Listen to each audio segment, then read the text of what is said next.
Hello everyone and welcome back to another video from Wake&Tech. In this video, I'm going to show you how to log into your ESIC employee account. So let's get started right away. First of all, open up your web browser and then in the address bar type in esic.in/employeeportal/login.aspx.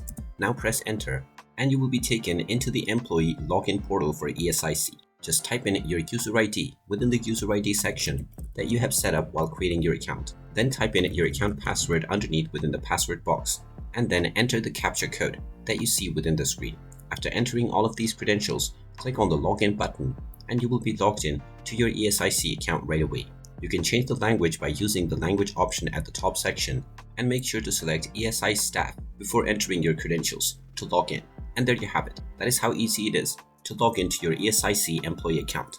If you find this video helpful, make sure you hit that like button and subscribe to our channel if you haven't done so already. Also ring that notification bell to never miss another update from us. Thank you for watching and I will see you again in the next video.